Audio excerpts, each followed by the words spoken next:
Les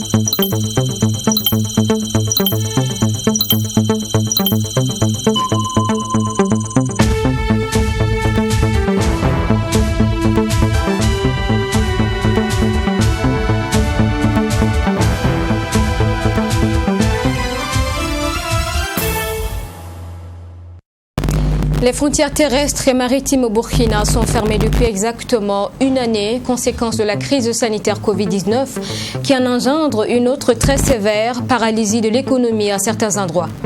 Cérémonie de prise d'armes à l'occasion du 70e anniversaire du Prytanée militaire du Kadiogo sous la présidence du chef de l'État qui a fait la promesse de la création d'une université de la défense. Et puis, le Centre pour la gouvernance démocratique CGD s'interroge quel est l'apport des jeunes et des femmes dans le processus de paix et de sécurité donc au Burkina. La question a fait l'objet d'une conférence publique, le point dans ce journal. Bonjour à tous et bienvenue dans ce journal. Les frontières terrestres et maritimes au Burkina sont donc fermées depuis exactement une année pour limiter donc les contaminations Covid-19. Le seul moyen de traverser les frontières reste la voie aérienne, mais la situation occasionne malheureusement des difficultés sur le plan économique, conséquence dénoncée par plusieurs acteurs. Retour sur les événements avec Abdramini. Clémentine Ki vient d'arriver de la Côte d'Ivoire il y a seulement quelques jours. Elle est l'une des commerçantes de la gare de train de Ouagadougou qui importe de la marchandise de la Côte d'Ivoire vers le Burkina Faso. Cela fait 30 ans qu'elle fait ce métier. Mais depuis un an, son travail a pris un coup avec la fermeture des frontières pour cause de Covid-19. Après avoir nourri l'espoir d'une possible réouverture rapide des frontières ferroviaires, elle a décidé de continuer son commerce, cette fois-ci en empruntant la route. On emprunte le car à Ouaga, Yangologo. De Yangologo, maintenant, on nous prend sur des motos et qu'on traverse la brousse. Arrivé à Ouangolo, maintenant, on prend des cars directement sur Abidjan. Les frontières sont fermées. Arrivé en cours de route, on nous questionne que vous savez que les frontières sont fermées, mais on les dit. Comment on va faire? Il fait bientôt un an. On ne peut pas rester dans cette crise-là aussi comme ça. On va manger quoi? On mange dedans. Donc nous aussi, on était obligés de se débrouiller pour rentrer forcément. Des fois, on nous questionne qu'on est passé par où? Je dis, on est passé par la voie terrestre. On n'y peut rien. On fait comme ça jusqu'à on rentre à Abidjan. En retour aussi, tout est la même chose. On est dans des difficultés. Des difficultés, il n'en manque certainement pas, car braver la fermeture des frontières n'a pas seulement pour conséquence négative les tracasseries sur la route. Ces femmes qui partent malgré tout à la recherche de leur pitance quotidienne enregistrent souvent des pertes à cause du retard dans l'acheminement des marchandises. Tu vas prendre les véhicules à Abidjan, vous arrivez à Nyangologo. Il faut transporter. Des fois, vous arrivez là-bas, on dit qu'il n'y a pas de véhicules qui vont nous prendre. Tu peux taper au moins une semaine en cours de route avec les vivres frais. Arriver ici, tu vois. Vous voyez, ça a duré en cours de route. Oh, pourtant, si tu étais par la voie, par le train, tu voyais les graines là. Le train la quitte mardi, ça rentre ici mercredi. Tout arrive en bon état. Même si c'était par des véhicules, que les véhicules rentraient rapidement là. Il n'y avait pas de souci. Et plus les marchandises mettent du temps sur la route, plus les pertes sont énormes. Moi-même, entre-temps, je suis partie, je suis venue, graine est gâtée, ça volait dans les 400 et quelques mille. Tout est gâté. Même 5 francs, même, je n'ai pas vendu. Moi, j'ai quitté, par exemple, Abidjan le mardi. J'ai fait monter, descendre. Donc, je suis rentrée ici mercredi à 13h. Le car que j'ai mis mes marchandises là-dedans, eux, ils ont quitté mercredi nuit à 20h. Et c'est hier qu'ils sont arrivés, avec les vivres frais. Parce qu'on les fatigue en cours de route, ils ne peuvent pas circuler comme ils veulent. À en croire Clémentine Ki, le train marchandise accuse trop de retard. Donc impossible de transporter de la marchandise fraîche. Elle lance donc un appel à l'endroit des autorités afin qu'elles se penchent davantage sur cette question des frontières. Si l'État peut voir de notre côté, nous aider au moins pour ouvrir, même si le train ne voyage pas, que les cars et les transporteurs là aussi peuvent au moins faciliter la tâche, ça allait nous arranger.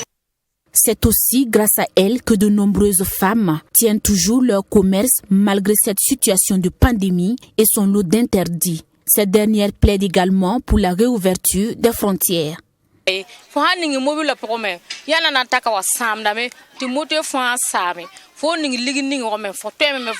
marchandises transportées par les cars arrivent à destination presque pourries, donc difficile de vendre et ne pas enregistrer des pertes. Et nous ne savons quoi faire. Voyez vous-même, que ce soit les graines, la ticket, tout est presque gâté. Ce ticket est arrivé ce matin seulement, mais la moitié n'est plus commercialisable.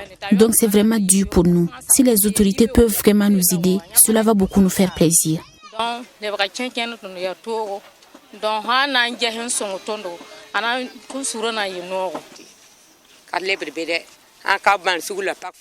ne va vraiment pas. Qu'il ait pitié de nous et pense à réouvrir les frontières. Nous faisons vraiment pitié. Même si nous arrivons à acheter des marchandises, il est difficile de se faire des bénéfices. Les clients aussi se plaignent de la cherté des produits, car ce ne sont plus les mêmes quantités qui sont vendues au prix habituel. Mais ce n'est pas de notre faute. Le transport nous revient maintenant plus cher. Ils ont raison, mais nous aussi nous n'avons pas tort. En rappel, le 20 mars 2020, le président du Faso, dans son discours à la nation, annonçait la fermeture des frontières terrestres, ferroviaires et aériennes pour une durée de 2 semaines renouvelable à compter du 21 mars à minuit. Et cela dure maintenant 1 année que les frontières terrestres et ferroviaires sont fermées. Pendant ces 12 mois, plusieurs mesures de restriction annoncées par le gouvernement ont été levées, parmi lesquelles la réouverture des frontières aériennes. Mais force est de constater que les frontières terrestres et ferroviaires sont toujours fermées. Si des gens bravent cette mesure, l'on se demande pourquoi maintenir cette décision. Vous l'aurez compris, reportage donc sur la dureté de la vie, notamment pour les commerçants, suite donc à la fermeture des frontières qui dure depuis 1 année dans le cadre de la crise sanitaire Covid-19. Ce vendredi, cérémonie de prise d'armes dans le cadre de la célébration du 70e anniversaire du Prytanée militaire du Kadiogo. Le président du Faso a reconnu la qualité de formation dispensée dans l'établissement et à l'appui a annoncé la création d'une université de la défense pour perpétuer cette dynamique. Abdourahim Niénié. La cérémonie de prise d'armes marquant la célébration des 70 ans du Prytanée militaire de Kadiogo PMK se déroule en présence du président du Faso, chef suprême des armées.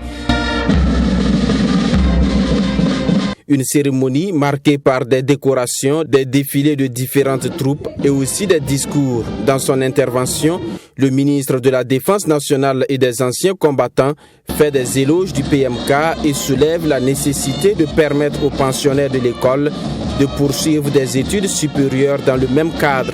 Séance tenante, cette nécessité de créer une université de la défense est approuvée par le chef de l'État, Roch-Marc Christian Kaboré. Nous avons noté avec beaucoup d'intérêt la volonté qu'il y ait un continuum au PMK, c'est-à-dire la création d'une université qui permette à ces élèves de pouvoir continuer leurs études sur place.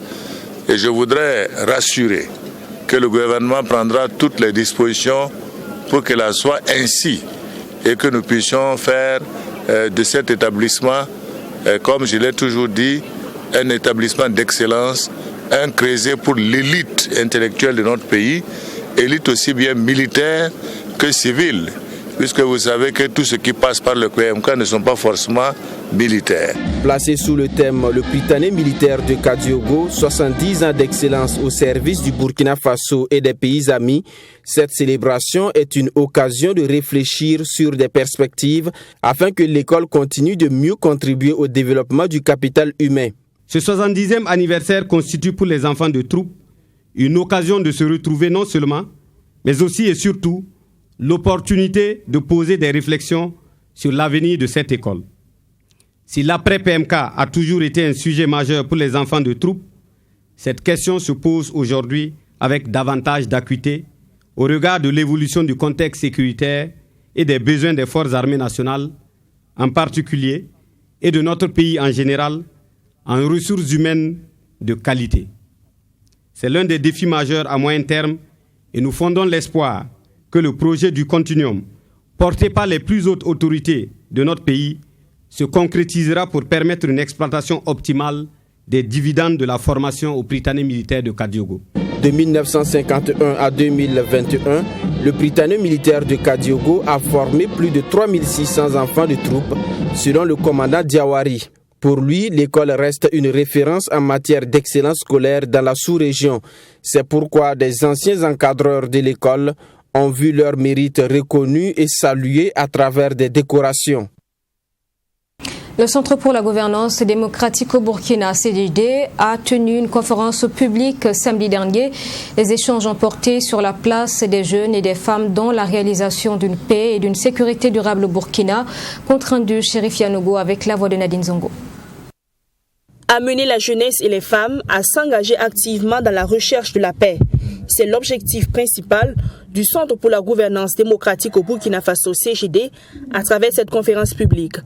Pour Simon-Pierre Douamba, les jeunes et les femmes doivent prendre conscience du rôle majeur qu'ils ont à jouer pour le retour de la paix au Burkina Faso. Et vous savez que le Burkina Faso traverse depuis quelques années l'insécurité. Donc comment impliquer les citoyens pour que les citoyens soient aussi des acteurs de lutte contre cette insécurité-là. Donc nous avons ciblé les couches les plus nombreuses, c'est-à-dire les jeunes et les femmes, pour que leur implication soit plus active à lutter contre l'insécurité et également à trouver des mécanismes de construction de paix pour qu'on puisse retrouver la paix au Burkina Faso. Et pour parvenir à faire des participants des ambassadeurs de la paix au Burkina Faso, ces derniers seront édifiés sur de nombreuses thématiques. Nous allons parler de la nécessité des jeunes à s'impliquer. Nous allons également faire un tour sur le cadre juridique qui demande l'implication des jeunes et des femmes au Burkina Faso. Et nous allons également donner des mécanismes pour que des jeunes soient des acteurs de construction de paix. Parce que la cible que nous avons aujourd'hui sont des étudiants de nos cellules au niveau des universités. Eux, à leur tour, ils seront des ambassadeurs de ce message-là de paix, de ce message de s'impliquer dans la coproduction de la sécurité. Notons que cette conférence publique se tenait sous le thème « Jeunes et femmes engagés dans la coproduction de la paix et de la sécurité au Burkina Faso ». Elle avait pour cible les étudiants des cellules du Centre pour la gouvernance démocratique au Burkina Faso, CGD, dans les universités. Don de 27 tonnes de produits chimiques de traitement d'eau à l'ONEA, l'Office national de l'eau et de l'assainissement du Burkina. C'est un geste de la République fédérale d'Allemagne à travers la GIZ jeudi dernier, cérémonie officielle de remise avec Fatima Tanikima.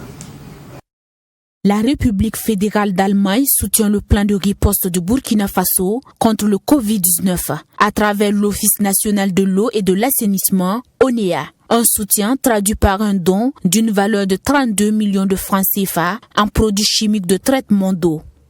Ce sont des produits chimiques différents qui aident à traiter l'eau pour rendre l'eau potable, qui bien sûr sert à améliorer ou à garder, sauvegarder la santé de la population. Ça s'inscrit dans le cadre du programme général d'eau et l'assainissement, qui est un des 3 grands piliers de la coopération économique entre l'Allemagne et le Burkina Faso. Comme vous le savez, l'agriculture, la décentralisation et troisièmement l'eau et l'assainissement, ce sont des 3 grands champs de notre coopération. Et dans ce cadre, en fait, on a fait cette cérémonie aujourd'hui. Les 27 tonnes de produits reçus peuvent désinfecter plus de 5 millions de mètres cubes d'eau, selon le premier responsable de l'ONEA. Ce sont des produits qui seront répartis au niveau des différentes stations de traitement d'eau, à en croire Gandaogo Frédéric François Kabori. Ce geste vient donc soulager l'ONEA, selon lui. Ce produit chimique est très très important pour notre service, parce que comme il l'a si bien dit, le chlore est un produit important dans le traitement de l'eau potable. C'est-à-dire, après avoir fait la clarification, il faut désinfecter l'eau. Et c'est avec l'hypochlorite de calcium que nous désinfectons l'eau pour éliminer dans un premier temps les germes qui sont dedans, mais surtout pour garantir la qualité de cette eau-là tout au long de son parcours jusqu'au robinet du client que nous servons. Après une visite guidée des locaux de la station ONEA de Paspanga, l'ambassadeur de la République fédérale d'Allemagne a promu au directeur général de l'ONEA de doter le centre de formation au métier de l'eau et le siège de l'ONEA de kits complets de visioconférence. C'est un cadre qui a permis aussi au directeur général de l'ONEA de solliciter l'aide du donateur pour la réhabilitation et l'amélioration du système d'automatisation de la station Divisat, qui est un don allemand depuis 1992. La jeune chambre internationale Ouaga Elite s'engage dans la lutte contre les hépatites, maladie très silencieuse et peu médiatisée qui cause pourtant un très grand nombre de décès chaque année. La JCI Ouaga Elite a initié une campagne de sensibilisation et de dépistage gratuit samedi dernier dans l'arrondissement 4 de Ouagadougou, compte rendu Michael Toukré. Au Burkina Faso, les hépatites sont considérées comme un problème de santé publique, avec un taux de séroprévalence de 10%, supérieur à la norme internationale qui est estimée à 8%. Et depuis 4 ans, la jeune chambre internationale JCI Ouaga Elite mène des actions de sensibilisation et de dépistage. Les hépatites étaient l'une des maladies qui tue silencieusement et pour laquelle il n'y avait pas suffisamment de prise en charge. Alors nous avons dit que nous allons apporter notre contribution à ce niveau en intervenant sur la sensibilisation, sur les dépistages et également sur les vaccinations. Le Burkina Faso est malheureusement l'un des pays en zone rouge où le taux de prévalence est le plus élevé. Nous sommes à un taux de séroprévalence de plus de 10%. Et ça, c'est l'un des taux les plus élevés parce que les seuils les plus critiques, c'est 8% au niveau mondial. Et nous sommes déjà largement au-delà. Pour cette 4e édition, c'est à l'arrondissement 4 de Ouagadougou que la JCI Ouaga Elite sensibilise et dépiste gratuitement. Les différentes actions de sensibilisation de la jeune chambre internationale Ouaga Elite ont permis aux populations de comprendre la dangerosité de la maladie. Lors des précédentes éditions, nous pouvons dire qu'à ce jour, nous avons sauvé au moins 30 vies, 30 personnes qui étaient positives suite au dépistage. Et ça, c'est important. Nous avons dépisté et vacciné au moins 300 personnes qui sont immunisées contre ce mal. Et là également, c'est un résultat important. Mais ce qui est plus important pour nous, c'est ce réseau d'ambassadeurs qui véhiculent le message du mal autour d'eux pour qu'un plus grand nombre de personnes soient touchées. Et c'est ça le plus important pour nous. Cette activité de sensibilisation et de dépistage de l'hépatite s'inscrit dans le cadre du projet couplé de la lutte contre le Covid-19. Et à travers ces actions, la JCI Ouaga Elite veut apporter sa pierre à l'atteinte des objectifs de développement durable 4 et 5, la santé et le bien-être. Toujours dans l'arrondissement 4 de Ouagadougou, des actions citoyennes du district 403 A3 de Lions Club international de Ouagadougou. Une journée de salubrité était donc effective par le district, accompagnée d'un don de kits d'assainissement et de protection à la mairie. Détail avec Mamit Kanakamabou. Munis de brouettes, de râteaux, de pelles et de balais et de l'autre côté un tracteur, le Lions Club du district 403 A3 a procédé au lancement de la journée de salubrité, une activité qui contribue à mettre en avant l'importance de la préservation de l'environnement. C'est vrai que c'est une activité que nous souhaitons pérenne. Nous allons développer des actions. Ça, c'est vrai que c'est un premier pas, mais nous souhaitons qu'elle puisse se multiplier en continu tous les ans, qu'il y ait vraiment une ampleur dans ce secteur-là, parce qu'on sait que la lutte et la préservation de notre environnement, c'est vraiment un facteur important pour la survie de l'humanité. Il en va vraiment de notre santé, mais également de la survie de l'humanité. Aujourd'hui, nous allons donc procéder au nettoyage de ce site que nous avons identifié. Le site choisi pour cette journée de salubrité est l'arrondissement 4 de la ville de Ouagadougou. Du ramassage de sachets et déchets plastiques à la sensibilisation de la population, voilà entre autres les activités qui ont été menées. Et le maire d'inviter la population du dit arrondissement de s'appliquer davantage dans la lutte contre l'insalubrité. Comme vous le constatez, nous avons convié les associations de l'arrondissement, les responsables des marchés EIA, puisque c'est généralement de là-bas que tout sort ces mots-là, pour qu'ils soient témoins de la lutte que mène cette structure-là. Et également les amener à faire de cette lutte sienne. Pour dire que ces actions, on ne pourra réussir ces actions qu'avec la participation de tout le monde. Essentiellement avec la participation de nos autorités coutumières dans la sensibilisation, les associations, les responsables des marchés IA. À cette même occasion, le Lions Club international a fait un don de matériel de nettoyage à l'arrondissement 4. Ces 100 poubelles accompagnées de masques et de gants seront donc distribuées dans des marchés et des associations œuvrant dans le domaine de l'environnement.